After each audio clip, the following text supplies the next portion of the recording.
so glad you could come along. I put a spell on you. 8, 5, 3. Grid is live. Initiate light cycle battle. Welcome, foolish mortals. For a safe trip, remain seated, keeping your hands, arms, feet, and legs inside the cabin. Be sure to watch your children, and no smoking, please. Hey guys, welcome back to Pirates and Princesses. This is Tom. I'm here with Cam. Hello. And it's time for some Disney and Universal news. You guys ready? You ready for this? Yeah, we were going to try to do an extra show last week, but time did not let us do that. So we're going to try to shove it all in on this one. We're going to shove all that news into one podcast. So today we're going to talk about some updates to the parks, some things for Universal and for the Disney parks. We're going to talk about some Marvel news. We're going to talk about the shareholder call from last week and some things associated with that. I'm sure there's more, but that's what I could think of off the top of my head. Yeah, we've got a laundry list of Disney news here. So if you want daily Disney news, go out to piratesandprincesses.net, the website. That's where all the daily Disney news is. And follow us on Twitter, on X, whatever they call it now. What are the kids calling it now? Where the kids are calling it now. All the stories are posted out there. They're also posted on Facebook, so you can find your news, get your fix. All right, let's get into it. All right. So we're going to start off today talking about some parks things. One of this was announced today.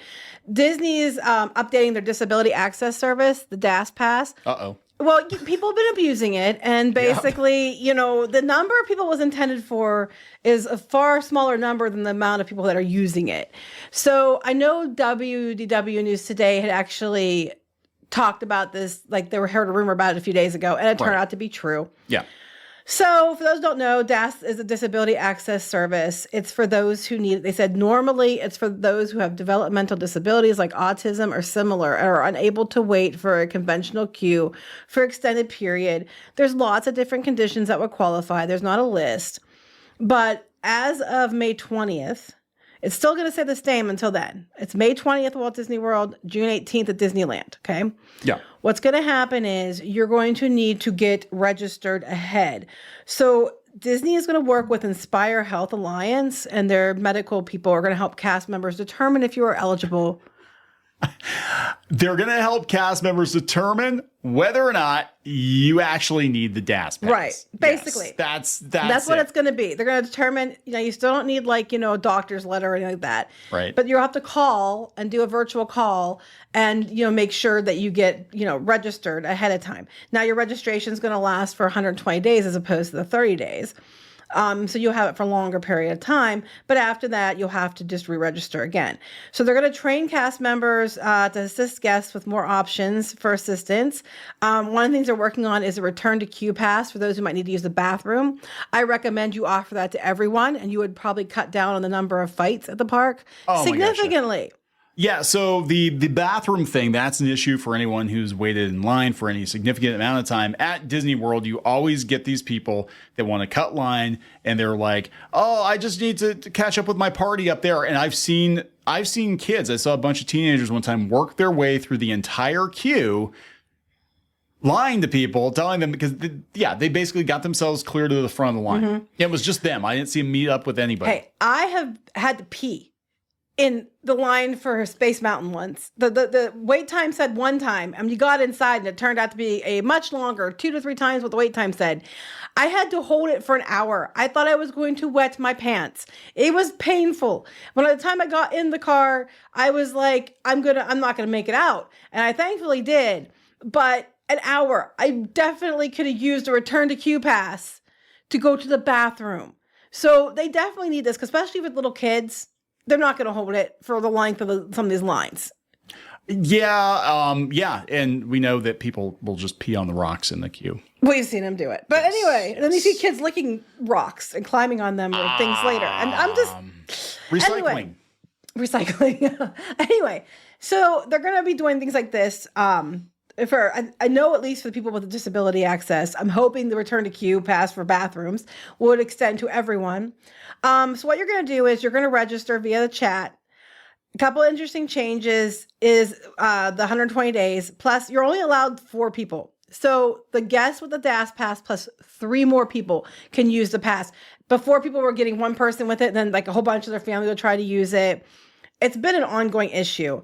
After you get your registration, you're going to come to the park on the day that you're supposed to be there, and you will be able to do your first return time. So after you've entered the theme park, you can go to My Disney Experience app, or you can go to the cast member, guest relations, or guest experience team location like you did before, and they will help you make your first reservation. And now people will understand is that whatever the current wait time is how long you wait. So if you're trying to get on an attraction that has a current wait time of 2 hours, your return time for the line is not going to be for 2 hours. Now, after your pass comes that you're able to go the line, it's good for the rest of the day until the park or the attraction closes. You cannot schedule another one until you use your first one. So I recommend that whenever you get your pass time, you go right away. Otherwise, you're going to be, having one pass for the entire day. Yeah. So they are trying to make it better. They're trying to limit the chaos. They're trying to stop people from misusing it and abusing it. Comments? You're just quiet. No, because we've seen it. We've seen it. It's hard. Like, this is a hard one to comment on because you're gonna make people mad on. You're darned if you do and darned if you don't. Yeah. Look, I'm gonna be honest. Do some people need it? Yeah, 100%, I think so. Yes. I think so, but I also think that, and this goes back years, and they called it something else before. It was the DAC. Oh, it was I think it was a DAC. It was something I forget. Yeah, There's a couple different names for it. But it's the same basic thing, right? They've tried to reform it. Was GAC Pass, wasn't the it? GAC Pass, yeah. And they try to reform it because people have been abusing it. There for a while, it was like you have the disabled person and then like 30 of their closest friends getting onto attractions. And I think the reason they actually, from what I recall, the reason that they actually refurbed the whole thing or redid it was because people were selling themselves. Basically, I am disabled. You pay me. I will get you on the rides. What happened was a bunch of rich New York moms that got leaked that they were hiring disabled people to get them and their families to the front of the line on rides because it was cheaper to do that than hire a tour guide. Yeah. So So that put the kibosh on it. Yeah, it was the gag, the guest access. Yeah. So but yeah, so that was like a whole like cottage industry and but yeah, they definitely need to do something with it. Yeah, well, they are. So those changes are coming up until I said like May 19th. It's going to be the old way at Walt Disney World, and then June 17th it's going to be the old way at Disneyland. Then after that, it's going to switch to the new one. I think if you're a person that's probably going to be like your trip split in there, I'd contact Disney, but I think you'd probably just be best just to get the price for I don't know if they'll make you go to the park and do it, or if you can just request online. I know a lot of people with disabilities were talking about it on some of the boards I'm in, and they were saying that they were happy they were doing this because it's going to make it so much easier for them to be able to get approved before they get there. And they're talking about how much time and hassle it's going to save them. So I think it's a win the whole way around, and people who would need it are even saying they think that's going to work better for them. Yeah. So there's that. Disney Visa card members, pretty soon you can get free dining. Oh, boy. I think starting today, you can book it. Yes, starting today. You can pick dates in July, September, and December of 2024. And you get, for every non-discounted 4-night plus stay, that includes park hopper add-on, because, it's going to sound like a good deal, but I don't think it necessarily is. Every member of your party will get the following: one quick service meal per night of stay, one table service meal per night of stay. Oh, that's actually nice. One snack and non-alcoholic beverage per night of stay, and one resort refillable mug. Oh, so you're getting the better dining service. So maybe it is a good deal, but you have to buy a 4-night stay with park hopper non-discounted to get it. But you get free dining. Yeah, it's on certain days. It used to be the free dining was quick service, wasn't it? Or it depend on which. It depends which hotel. If you went to a deluxe, you got the better one. If you went to the other ones, you got the two quick services. So there you go. So if you're going to be wanting to go in July, September, December, you might want to check that deal out. And if you're a Disney Visa card holder, that's actually not a bad deal if you stay like 4 nights and you get, quick service and table service. So you might want to check that out.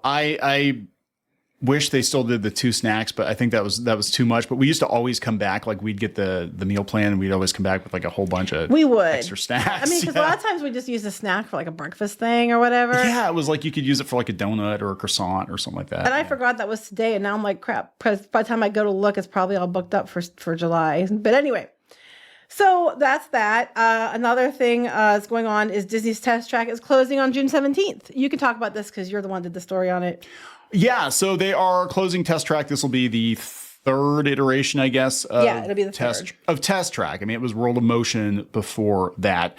So the original was, of course, the crash test dummy version of it, which is very. You never rode that one. I did ride that one. Oh, did we ride that one? Yeah, I got to ride it once or twice before they closed it down. Then okay. Then they went to the current version, which a lot of people joke they call it Test-Tron, but I do like it though. I like it. I really like it. I think it fits with Future World, but Future World is no more. So now the new version of Test Track, the details are sparse, but they said they're going to incorporate elements of World of Motion. Now, see, I like that because I liked World of Motion. I mean, they really over-relied on Omni Movers back then, but I think every it's attraction fun. was an Omni Mover attraction. I know, back then pretty much.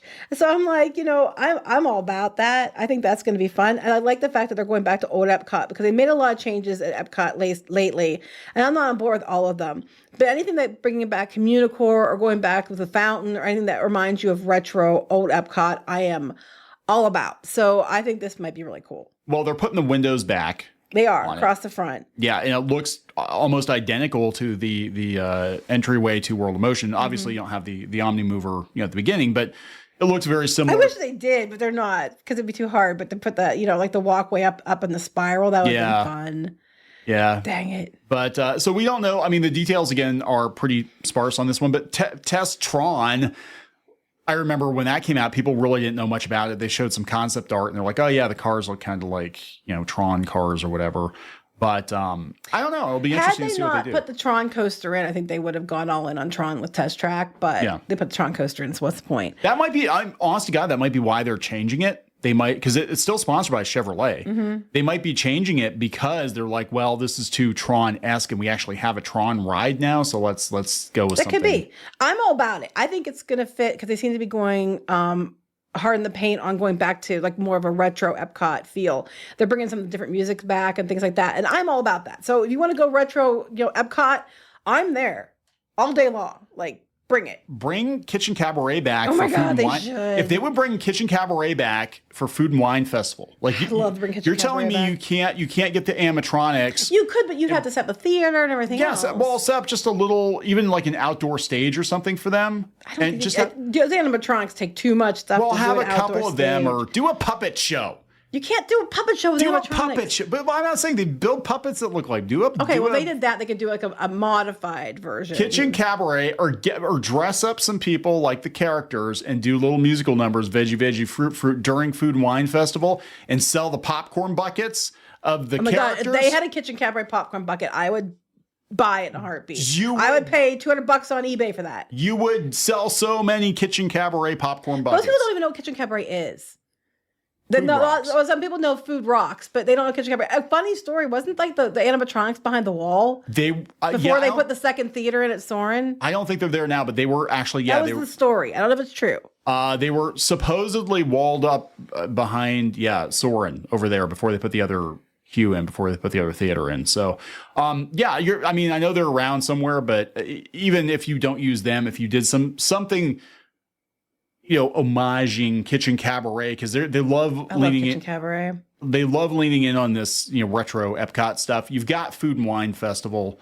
See, this is all the stuff I grew up with. I remember listening to the cassette, with the veggie fruit song and all the Kitchen Cabaret stuff, and I was like, man. Do the theater. You could have a show. You could have Kitchen Cabaret Rocks, and then you could have characters dressed up. And but where are you going to put it? Put it in the theater. Which theater? The American Garden Theater. You can't. They use it for concerts. Well, use it for the vegetables, and the fruits, and sell the popcorn buckets. That's my big-brained idea. Okay. Well, I partially agree, but I do not think it's as easy as you think it is to just up the animatronics and if I'm not saying animatronics. They're still, yeah, it had to be something else because you don't even know if they're still there. They might have repurposed them to something else. Or just have somebody do a montage of songs dressed. They could Disney bound as the fruit and vegetable characters. They could dress up some singers. They could make costumes, and they could do a tribute to Kitchen Cabaret, also by the popcorn bucket. I would totally buy the popcorn bucket. Every time they had a pin or anything that was Kitchen Cabaret on it, I bought it. I loved Kitchen Cabaret. Like, you don't understand. I loved that ride. A show wasn't a ride, but you know what I mean. It's where Soarin' is now. Yeah. So, speaking of Soarin', unrelated but related, I just thought of it when you were talking about it. Apparently, Disney has filed a patent for a Soarin' type theater, but this time it doesn't just go up; it can move side to side as well. I wonder if that's for one of their new attractions. I don't know, but that's something they filed recently. It looks like the same theater from Soarin', but this time it can move side to side as well. So I thought that was kind of neat. I don't have the story in front of me. That would be kind of cool. But I did know about it. We're going to real quick jump over to Universal. Universal Orlando has confirmed that Halloween Horror Nights is going to start in August. I think we mentioned it the last podcast. It is definitely starting in August, confirmed. It's going to go from August 30th to November 3rd. Tickets are on sale now, including like the backstage stuff, the extras and things. You go into the extras part of your app, it'll let you buy it. There's different things going on, like the single night tickets, the Horror Night Express Pass, behind the Screams, the Unmasking of the Horror Tour, the RIP Tour. All those things are available. Dates are going to be August 30th to 31st, September 1st, 4th to the 8th, 11th to the 15th, 18th to the 22nd, and I think the 25th to the 29th. In October, it's the 2nd to the 6th, the 9th to the 13th, the 16th to the 20th, the 23rd to the 27th, and the 30th to the 31st. November is 1st to the 3rd. I think I have those right. You might want to double check. But you can go out to the extras on your app, and it'll let you buy them there. So you're able to get that now. So it was true. It is starting in August, so about a few days earlier than usual, because it usually starts later in the first week of September. So you're going to get about an extra weekish in there, and then it's going to the 3rd of November. So yay! It's weird, trying to get into being from the Northeast, trying to get into Halloween sometimes when it's like 110 degrees. It kind of is. And I mean, especially that's the one thing I like about Halloween Horror Nights is don't dress up, but like Mickey's Not So Scary. God, we dress up, and he dressed up as Dreamfinder once. And that costume was good. You did a good job. I was proud of that. She made the costume. My mom helped me make it. We made the costume. They thought that was him. People were coming did. Up to me. They wanted pictures. Yeah. It was a satin costume, so it was very hot, especially with a wig and a beard. Oh my God, it was so hot. And it was hot. So I felt so bad for you, but you couldn't even go to the bathroom. I couldn't go to the bathroom. Like, hey, you tried to take our son to the bathroom. Yeah. Hey, my Figment. Yeah, he's got to let his imagination out. And people kept stopping you, so you couldn't even take your son to the bathroom. But it was really cool, and they were very excited. And that just further proves what I've been saying, which is Disney, you need to bring back Dreamfinder and add him with Figment because people want Dreamfinder back. I have spoken. I'm not the first one to say it. I'm telling you, if you want to bring people in, you want to sell tickets, you want to get Epcot up there, you redo Journey to Imagination, you bring back Dreamfinder and Figment, make it similar to the original one. Money prints itself. I'm just saying. Speaking of Disney spending money on things, we're going to have a couple new series from Disney. First one is Disney's, we call it Imagineering. And it's going to be a series I believe is going to be on YouTube. It's a new YouTube channel. And one of the first things they've put up is talking about animatronics. And they're showing the animatronics from the upcoming Retheme of Splash Mountain to Tiana's Bayou Adventure. It's interesting because that was one thing that a lot of Disney fans were concerned about was that they were going to rely heavily on screens, kind of like Mickey, but it does look like they're going to have quite a few animatronics in this one. So yeah, and the animatronics they've shown are really good. I mean, they look really good, guys. We're finally getting animatronics that look as good as the animatronics they've been putting in the overseas parks, right? Yeah, you know, like how the ones in Shanghai and stuff, and they have the Elsa and Anna, for example, they aren't just like the screen faces like we have in the Frozen ride. They have faces that move. That's kind of what this is. So we have Tiana, there's Charlotte, there's Louis, there's Mama Odie, and they look really, really, really good. Like really good. I mean, I don't know if we're going to get a lot of screens otherwise, but the animatronics I'm seeing so far, I know there's a lot of animal ones they're going to be doing for bands, look really good. Yeah, I mean, I hope it's not like they're saving all of the animatronics for the end. I don't think so. But I mean, that's that because I mean, look, Splash Mountain was literally built around the animatronics. They're like, hey, we have a whole bunch of animatronic animals. What can we do with That's exactly what them? happened at Disneyland. Yeah, from America Sings. So they're like, okay, let's work. Okay, what do we have? What IP do we have? They wouldn't have called it back then. But what movie can we use that has a bunch of animals? Oh, hey, that one we don't talk about anymore. Yeah, let's do just that. the animals. We can Let's use do that. So people were very concerned, and we still don't know. I mean, it has yet to be proven. But I think Disney's going to go all out on this one because they want to prove they're right to change it. There's been a lot of pushback against the changing of Splash Mountain. So I think that they're going to go all out for this. And that's what I've been saying. And they seem like they are, because the animatronics that they're showing look really good. So yeah, I'll give them that. I mean, I wasn't really sold on the retheme at first, but like it does look really good. It looks like they're throwing bucks at it. Yeah. So you can go out to, we call it Imagineering on YouTube. And if you go out there, you can see behind the scenes, and they're giving looks of the new animatronics for the new ride. I think that's on Instagram too, and TikTok. They have posted pictures of it as well. So you can check it out there. They do look really good.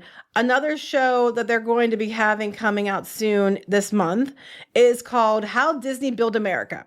So it's going to be on, it's going to be the history of how that Disney made the different things that made America, like like the Build America shows. Food It's on the history. It's on the history. Toys, It's on the History Channel. It was originally, I think it was like I want to say the industry or whatever. They were talking about like big like Chrysler and like Boeing and stuff like that. Then it went into food brands, which I love the food show, Food to Build America. Yeah, and the toys. it's like that. It's about Disney. It's going to be on the History Channel. So that's going to start. I'm trying to see where it's going to start. It's going to start this month, April 28th. And here's the synopsis for it. How Disney Built America explores the history of Walt Disney and how the iconic Disney brand, fueled by the creation of beloved characters, cherished family films, thrilling theme parks, technological innovations, and more, continues to shape generations as a cultural and worldwide phenomenon. The new nonfiction series is a nostalgia-filled ride that paints a vivid picture of the world of Walt Disney and the history-making empire he built. Every episode is going to be an hour long, and it's going to focus on different things that Disney did. I know the first one's about the birth of Mickey. I know that one's coming for sure on that one. I think there's another one after it that was about the theme parks. They're really going to have to be careful with how they present some of this, because some of it might be problematic current year. yeah, some of the history of the Disney company, let's just put it that way, might be a little dicey at the beginning. But they're going to talk about how UBI Works pretty much got shut out of I don't know.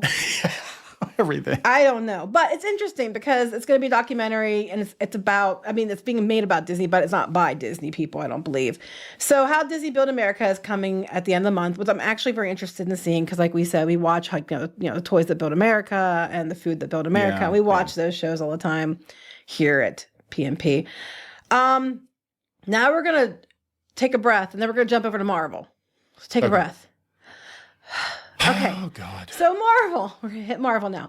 A couple things going on that end. One, Marvel and Coca-Cola are teaming up for scannable heroes and villains cans. So they're doing a collaboration, limited run of cans featuring several famous comic book characters. Yeah, I saw augmented reality. I saw the commercials are pretty interesting. What's interesting about the commercial, though, is that they're leaning into the Marvel characters that still have a future. Like it was X-Men, Deadpool, there's Daredevil. And then they had Falcon, Captain America, Falcap, whatever you want to call them. But like, you know what I'm saying? Like it wasn't like the old, I don't think, at least the commercial I saw, they didn't have like, Thor and Scarlet Thor Witch. is in the picture here, though. Yeah. Groot is. They have Wolverine is here too, which These makes are sense. I'm looking at the art, and these are actually the comic book versions of them. Because I think it is with the comic is what they're doing. yeah, because they have part of it takes place in a comic shop, and they have like Daredevil jumping out of the comic book and stuff. But they have like the comic book version of Captain Marvel. I can see up in the corner there. Yeah, I saw that. So yeah, this is coming. I'm not sure when it's coming. It's not in the article here, but it's coming soon. It is going to be a collaboration between Marvel and Coke, and you can scan the cans, and I guess you can do some kind of augmented reality with it. There's a video out there. You can check it out. Another thing involving Marvel, we have a couple things here. I think they're case building to bring back Agents of S.H.I.E.L.D. They have been saying, I've heard a couple places saying that they think that they might try to bring that one back since they're bringing back Daredevil and some of the Netflix shows. And now you had Clark Gregg, who played Coulson, and he was talking in a podcast, and he said, basically there's a multiverse. He said, you're playing in a multiverse scenario in various timelines without you being like, I don't know, there are many multiverses here. People are very upset about whether things are canon or not. But he's saying if, his characters, he was killed in the S.H.I.E.L.D. show. I mean, it's not a spoiler now, it's been years. But he was killed in the movie too.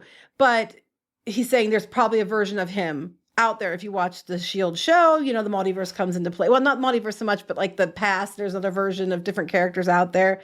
So yeah, well, if you watch Loki, especially in Quantumania, they talk a lot about the multiverse, and it's very possible. I mean, at this point, that they could just bring in another version of whoever's dead.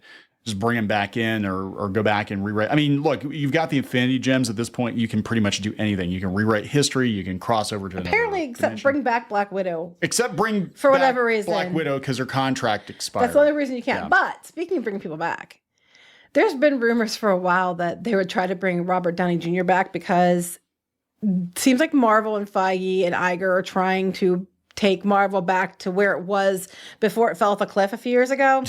Yeah. And now we've got the Daredevil show, Daredevil Born Again, being redone, and they were adding people to the cast. I think they're bringing back Vanessa now as the original actress. They're bringing Vanessa back. They already confirmed that they were going to do, let's see. They brought Jessica Jones in. She's on set. And Punisher's on set. Luke Cage. Punisher. What's really interesting about that is he's wearing the problematic Punisher logo. Mm-hmm. Which I thought Disney would get rid of. But we don't know what they're going to do to the character and how they're going to treat the character. I don't think they're going to do to him what they did in the comics. That was incredibly unpopular. That was, and the whole, for those of you who don't know, I mean, without getting too political, basically what happened was,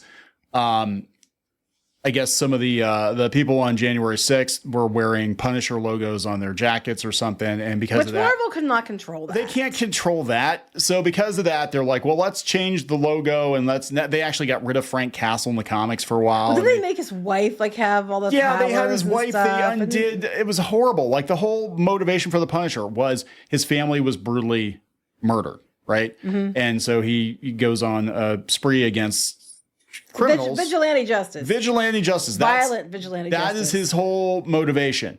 Well, they had it that like his wife thought he was a piece of crap and was like talking him down and all stuff. It was insane. Like they basically did everything they could do to deconstruct the character. Then they changed the logo just to get away from a couple of people wearing it on their shirts or jackets. You know what I'm saying? It was overkill. So, yeah, the fact that they're still using that logo is interesting. Yeah, so they're bringing back more and more people from the Daredevil Netflix show, and they completely scrapped the other show and start all over again to fix this one. So we know that Disney's doing different things, and they're trying very hard to walk it back somewhat. However, we still have things like the Thunderbolts coming out and the new Captain America movie. I don't know how those are going to do, if I'm being completely honest with you. We know that they did a lot of reshoots on the Captain America. We'll see how that goes. But one thing people have speculated for a while was that they could bring back actors that were gone, like, Chris Evans, Robert Downey Jr. in some capacity, be it, they could be the voice of something. They could be an AI. They could be a multiverse version of themselves. Yeah. So now they asked Robert Downey Jr. about this. So yeah, I've been kind of following this, and he basically said that, Kevin Feige's the house, and the house always wins. And, he said, don't bet against him.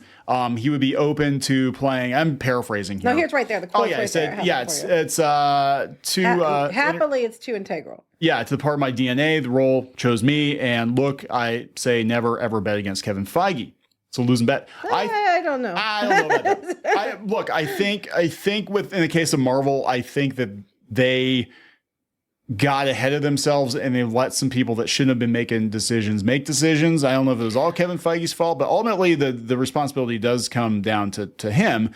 But if they can course correct it, if they can go back to the core characters that people care about, and they can actually treat them with respect, the fact that they're willing to reshoot almost all of Daredevil to make sure they get back to basics with it and make it a proper continuation of the Netflix series, which people love. It's still my favorite Marvel show ever. you know, that shows promise. Like, I think they realize they screwed up. If not because they don't think they made a bad decision. Obviously, audiences are rejecting the. They're not doing current state. well. Yeah. And then beyond that, we were going to talk about the investor call in a bit, and there wouldn't be so many people after Disney and seats on the board if they didn't done screw up. And Marvel's one of the things that got screwed up. It is what it is. So I think that, you know, we're going to talk about that here shortly, but that's not helping. And Iger said they are going to cancel and, you know, some different shows and films that aren't working to make, you know, one, spend less money and make room for what does work. And it sounds like they're trying to go back and rework things that have the most potential so they can try to save it. And I'm hoping that's the case, and I'm hoping they do pull it out, because I personally love Daredevil and I personally love different things in the Marvel universe, and I would like to see them do well again. But we're still back to another problem Disney has, and that's with people willing to wait for Disney Plus. I don't have the story put up here, but we're going to mention it. Wish is an example of that. Disney's Wish did terribly in the box office, like $254 million worldwide. Okay, not good. It did very badly. And of course, immediately people are like, as soon as it releases on Disney Plus, oh, it was one of the top 3 most streamed ever shows. Of course it is. And it highlights a problem Disney has, which is people are more than willing to wait until it comes to Disney Plus and they get it for free with their service. And I think part of it is because they're trained to do that now. Part of it is you have to give them something they feel like they have to see in theaters. And part of it was a lot of people said it wasn't very good.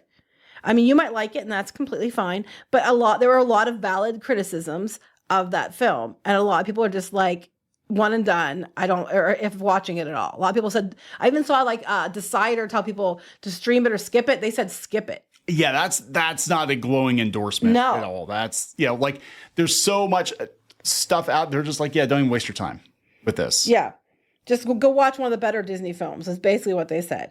So Disney's got a problem where you have to give them something they think that they have to see in the theater. And we haven't had that for a while. And it's not really their fault so much because the pandemic hit and they kind of had to do what they had to do. But what's happened is audiences are more than willing to wait. I know a lot of times we're like, we'll just wait. Yeah.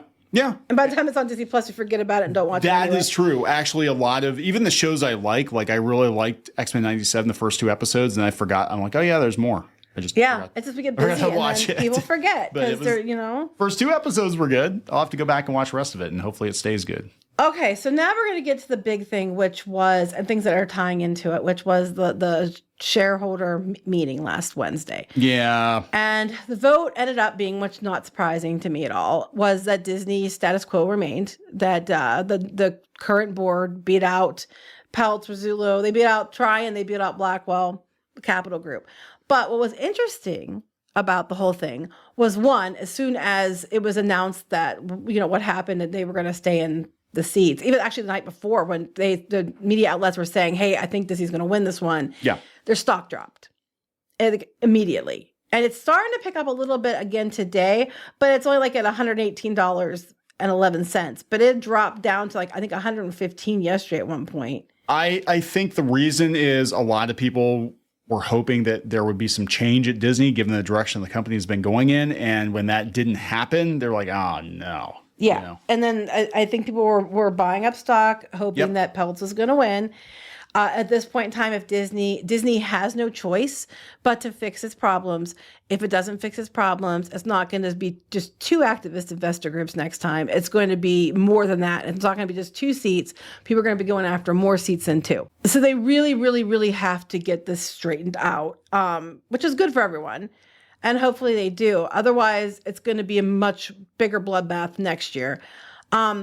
So it was interesting because during the call, a lot of things we noticed it was a lot of political discussion. Mm-hmm. There was people calling in. First of all, there was different proposals people had. One person had one about, you know, Disney paying for detransitioning because they pay for transitioning, but they don't understand the full impact. And there was that. And somebody brought up about, what else was brought up for the political stuff? About the golden parachutes. The golden parachutes for the executives. Could Disney basically just keep politics out? Someone was asked where the political donations, you know, where their donations were going to. If Disney, you know, are they going to keep the politics out of entertainment and just give us entertainment like they used to? Well, I'm talking about the proposals at the beginning. Some of the other I'm trying to think what else they had. I think that was the main ones about like where your political spending is going. Yeah, those were the main ones. And then of we course, had complaints. Well, we're talking about that in a minute. But of course, Disney said the board recommended that people not vote for that, and they didn't. So those got flushed. And then at the end, where they had comments, it was very interesting. Normally, when shareholders can call in and ask questions and have comments, he answers live. And it seems like it was pre-recorded with an AI, and people were very upset about that. But in among the questions that were asked, it was brought up, like you said, about focusing on entertainment and not politics, which we're going to talk about in a minute. But before that, another comment that was made was, what's Disney doing about Epic Universe coming? Yes. So what was funny to me was that Bob Iger claimed that everything they've done in the last several years has been because they knew Epic Universe was coming. But the math doesn't add up, because here's what I'll tell you exactly what he said. He said, "Thank you very much for your question, but that couldn't be further from the truth. We've been aware of Universal's plans for a new park for more than a decade, but I just want to remind you a few things at Walt Disney World during the same period. We opened Pandora, the world of Avatar and the Animal Kingdom, in 2017. Yeah. Toy Story Land in 2018. Yeah. Galaxy's Edge 19. in 2019. Mickey and Minnie's Runaway Railway, 2020. We also completed a multi-year transformation of Epcot, which included a clone of Remy's Ratatouille Adventure, Moana's Journey of Water, which keeps breaking, and another great attraction, Guardians of the Galaxy Cosmic Rewind." I'll give you that one. That one is good, except you need an escalator, not stairs at the end. That's the whole thing. And we opened the other clone, Tron Life Cycle Run at Magic Kingdom. And it took you how many years to do that? And by staggering these major launches, we were able to commercially and operationally optimize our new offerings over time rather than all at once. Except a lot of these things were in the planning stages before they would have known about Epic Universe, and everybody was mocking them. Like they said, the Pandora began production in 2011. 2014 minus 10 is 20, or 2024 minus 10 is 2014, not 2011. Yeah. Toy Story Land began production in the late 2000s. Star Wars began production in the early 2010s, all of which were before a decade. Yeah, nobody knew, to the best of my knowledge, nobody knew Epic Universe was even being thought of until, because usually the rumor mill, fires up. They were making plans before they announced it, but I don't think it went back 10 years. Feasibility studies, because 2014 would have been when they opened New Fantasyland. Mm-hmm. So they might have been, but at that point they were riding high on Harry Potter, and a lot of the offerings in Epic Universe were IP that they didn't really have yet or own yet. They didn't have the rights to Nintendo yet. I think this was before the DreamWorks acquisition. Well, here's the thing. It's like, a lot of it couldn't have been 10 years ago. No. I mean, do I think they were maybe talking about maybe possibly doing something a while ago? Yes. Yeah. But do I think that all these things that Disney built was because of Epic Universe? Heck no. And no one else thinks that either. And that they just keep saying this stuff that you're just like, you want to facepalm. Like, why would you say that? Especially since it's pre-recorded. I think that they had it pre-recorded because last year, remember, when he had to answer questions on the spot and he was asked about the Florida situation, he basically said that Disney is Florida and they pay more taxes than anybody, so they should be allowed to do what they want. And that we're going to spend $17 billion they pulled out of their butt at the last minute to try to, deflect. And I think that got him in trouble. So he had it recorded this time. So he made those comments, first of all. And it was like, okay, so after the meeting, all of a sudden, discussion picked up again about permits being filed for, I think, water working and stuff for Magic Kingdom areas where what's behind Big Thunder Mountain, beyond Big Thunder Mountain, was going to be. Yeah, I'm trying to figure out where they're going to, how much room they're going to have. But two, a lot of the stuff that's rumored for beyond Big Thunder Mountain was actually rumored to be put in a fifth gate. They were going to do a villains park. Well, I think they're going to focus on the villains for this, because they had talked about putting Encanto and stuff back there, but we know that's coming to Animal Kingdom. So the villains thing is what everybody was really excited about. I think they're going to focus on a villains area, which would be smart. It would be smart. Like if they banish them to the other side of the mountain. Yeah, something like that. That would be really, really, really smart. And it would also play against the Dark Universe coming at Epic Universe with their Which looks Universal awesome. Monsters. Which looks incredibly awesome. So if they did a villains area of the Magic Kingdom, that would be really, really smart. So now permits are being filed. But what's interesting to me was, what was really interesting was, people started talking about the permits that were being filed the day after the shareholder call. But they said that they were at an Imagineering meeting a week prior. So I have to wonder if it looked like Disney was going to lose, if they were going to pull this out. And that's why they had media there a week ahead. They were going to pull this news out the day, day before, the day of the investor call to get people to change their votes or whatever. And when they didn't, or they got to keep their win, but their stock crashed. Well, it didn't crash, but it started dropping significantly. Yes. They pulled this one out as, but wait, we're doing something, I swear. Don't sell your stock. It's coming. I'm telling you. And so come D23, we'll probably hear about this. Right.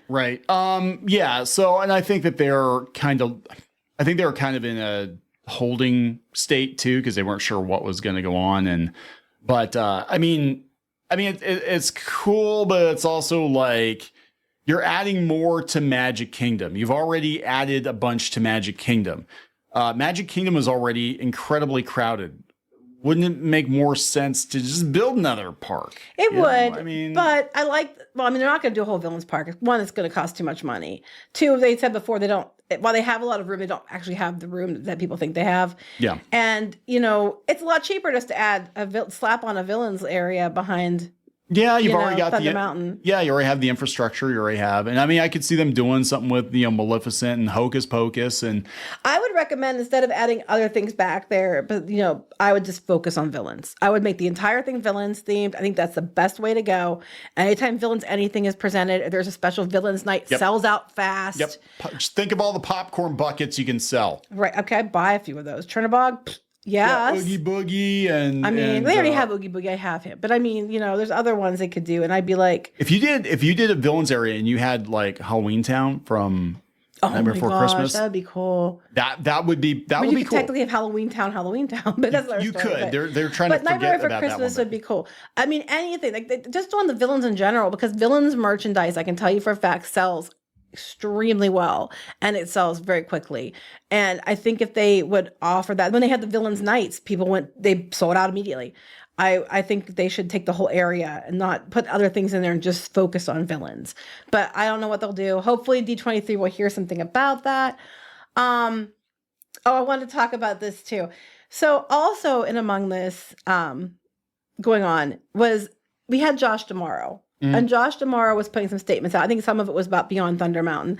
But also, they're talking about the Star Cruiser, the Galactic Star Cruiser Hotel.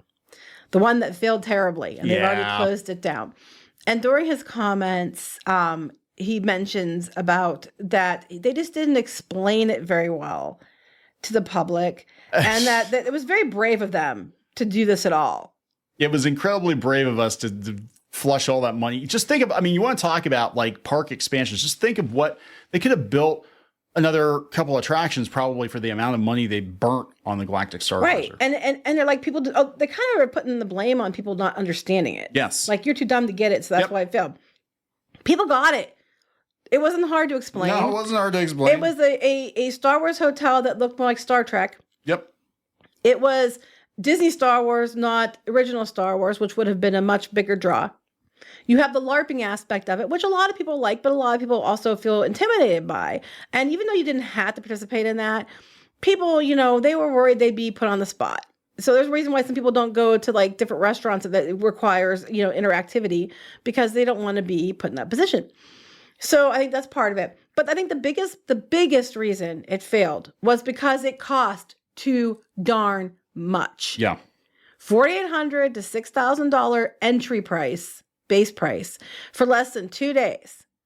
And a lot of it was like playing games on your iPad. Yeah, you had the cool lightsaber experience and the bridge experience, but you got those like once, and the rest of the time it was entertain yourself, go to the atrium and jiggle rocks. I know, right? Yeah, they promised all this immersion, and unless you did it, immersed yourself, like it was a couple of LARPers walking around, and the food looks like it came from Pandora. It doesn't look good. No. The actors were great. The actors had to spend time remembering different stories, remembering different people. I'm not blaming them at all. It was a big ask for the money. And it was also, I think, it was Disney chasing whales. And Disney thinking that people are just going to pay whatever they put on it, because the other case of we slap Star Wars on it and they'll pay it. And people, I think if you had Darth Vader and like you said another video, if you had like Max Rebo Band. Oh yeah, Animatronic. Jabba the Hutt or a Hutt of some, what I'm saying, that was animatronic. That would be amazing. Like, oh my God, you get to, something went wrong and now, oh my God, the Hutts are taking over the ship and there's the big Hutt and you walk in the room and it's talking to you, and like that'd be freaking amazing. Yeah, see, stuff like that would have been, people would have paid for that. Darth Vader invaded your ship, people would have paid for that. I mean, I'm sorry, a lot of people do like Disney Star Wars, but no matter how much they try to make it stick, it was divisive. It's not sticking. And it's not sticking. Nope. And they could have gone classic with it, just like Galaxy's Edge, and they didn't. And there's a lot of reasons I don't think it worked. But the audience not understanding what it was is not one of them. No, they fully understood that they were paying $5,000 for a budget cut. And it wasn't Space brave of warping. Disney. It was, Nope. frankly, I think they thought it was a safe bet. And then it was also really stupid because there's a lot asked for people to pay. And most people, it's going to be a one and done experience. And you're going to run out of an audience very quickly, which I think is what happened. And they could have done things like add seasonal stuff or make it different in some way. And they just didn't. So there was different things they could have done to make it better, change out the actors or the story so often. They didn't. So I think that they did it to themselves. And it wasn't bravery. It was more short-sightedness and not understanding your audience than anything.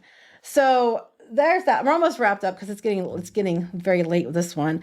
Another thing I wanted to mention from the meeting, it came afterwards, that Bob Iger says that Disney is not woke. And okay. The term is thrown around rather liberally, but people don't even understand what it really means. Okay.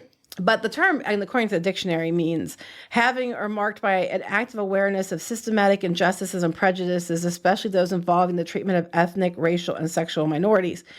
And Disney, in the last few years, have done quite a bit to put up, like, Reimagine Tomorrow and mandate things. We had Dana Walden flat out saying they passed on really good shows because they weren't diverse enough. Disney has gone out of its way. And I'm not saying there's a problem with adding diversity. I'm not saying that at all.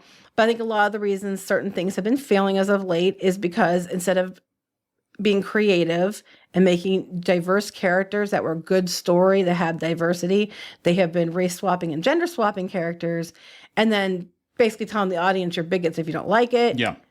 I didn't even get to mention the fact that they're going to, right after this is when they said that they were going to do they're going to make the Silver Surfer a woman. Yeah, that's not going to go over well. It hasn't gone over well. And a lot of people are trying to defend that. A lot of people who don't read the comics are trying to defend it, saying, well, there was a female Silver Surfer in the comics. I'm like, yeah, in an alternate universe for 4 issues. Right, and that's what they're basing it on. So it's like, they're just, here we go again. And then another interview, he said, I don't think I even understand what the term woke really means. And to be fair, I think people throw it around willy-nilly. I do believe that it's misused, it's overused. I don't even like the term. I very rarely use it. I'm only doing it now because it came up in the context.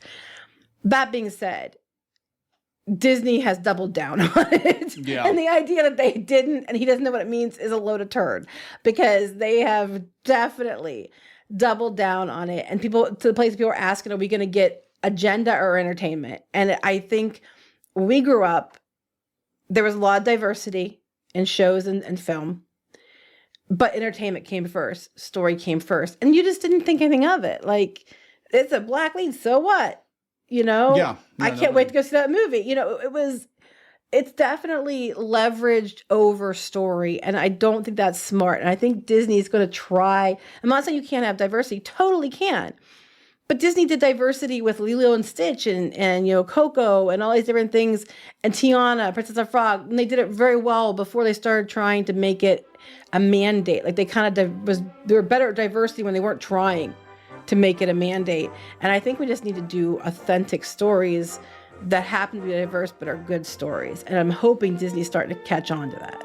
I think they're not going to have a choice. I think after they got close to it with the proxy battle, that like they cannot risk, even if they personally don't believe it, they can't risk going down that road again. Because they got really close to having a major shakeup. So Are we going to wrap this one up? Yes, sorry it was long, but there's That's a okay. lot to There's cover. A lot to talk about this week, guys. I need a lozenge. Go out to piratesandprincesses.net again if you're looking for news in the interim between episodes. That's where you will find it. Go out to Twitter, go out to Facebook if you're looking for updates, and we'll talk to you guys later. Bye. Thanks again for listening. More news and videos are available on our website at www.piratesandprincesses.net. Our YouTube channel, Facebook, Instagram, X, and TikTok. If you like the show, please consider subscribing and leaving us a positive review on iTunes and other podcast platforms. This podcast is a production of Clownfish Studios LLC and Web Reef Media, and we'll see you next time.